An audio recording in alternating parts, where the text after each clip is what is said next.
Hi, my name's Tyler DeCamp. I'm here with Yinhan, Ratna, and Kate. We're Group 28, and for the first question, our triumphs. As a team, we made it to Camp 4, which is a pretty big step. It wasn't all the way to the summit, but we achieved our goal of getting at least halfway there.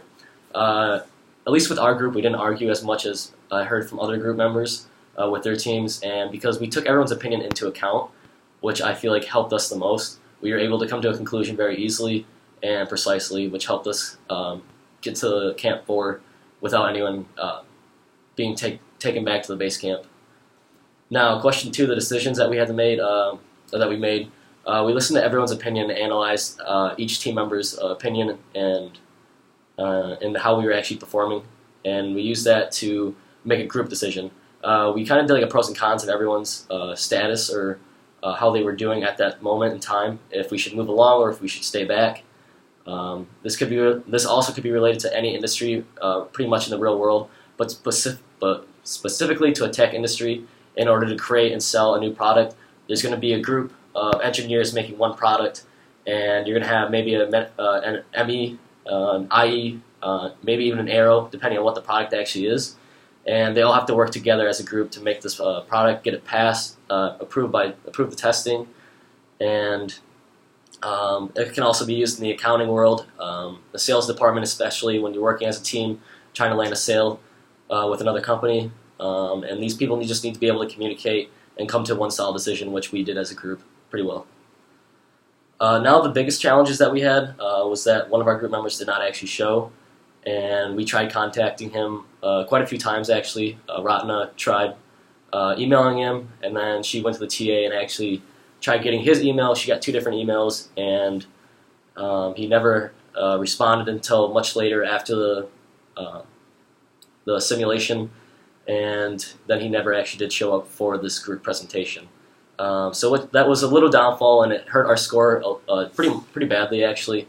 I think we ended up getting a 57%, which is still pretty good because we only had 4 group members, and I think by the 4th stage, that member actually had to be taken back to the base camp. And then with that, like I said before, we tried to contact the member, but we just didn't have any luck with it. And then we tried to get the professor involved, and maybe he could contact the student, but he wasn't able to do that as well.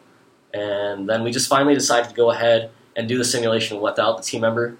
In any workplace, there's going to be a chance of one person not doing their load or not even showing up, either physically or even mentally to the job, which just hurts the team's performance drastically because one team member might have to pick up that person's slack, or you might have to divvy it up between the whole entire group. Along with that, the first thing to do would be to address the situation and ask the person to show up, or ask them why they aren't showing up to these appointments or these meetings that you're having for this product, or if it's just a class. Also, you can ask them to participate more. If they don't want to be in the group, they can actually leave if they feel necessary and find a new group. Perhaps they don't like the group members that they're in, but in the real world, you won't have that opportunity. So you're going to have to be able to adjust and work with the people around you. You can't pick and choose when you're in the real world. If that doesn't work, then the group needs to make a decision whether or not to actually continue the project with that group member. So that's one of the biggest decisions that we had to make. And now for the biggest learning points. Understanding the real goal is huge because for a little bit I personally thought I had to do my own mission, which was to survey the land and get readings from it so I can take back to Italy with me. One of the group members had to take pictures, I believe, and so we were thinking that's what we had to do, but realistically it was just trying to get to the actual peak or the summit, and we found that out by one of the group members, Yinhan, actually.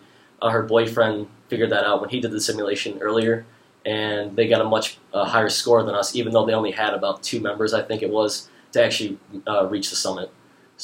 And then along with that, in school we're always being told that we need to work by ourselves, and that makes it difficult when we actually get in a group atmosphere, because one person may want to do the most work, one person may want to lay low and not do a whole lot, and which makes it even more difficult too. But with that being said, it goes along with one of the difficult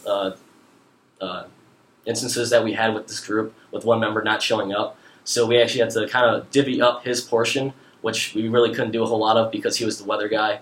And so with that being said, you can't always pick up someone's slack. You can't take their job for them because you may not know what you're doing, which could actually hurt the team more than him just not showing up. So, yep, this is Group 28, and this is what we learned. Thank you.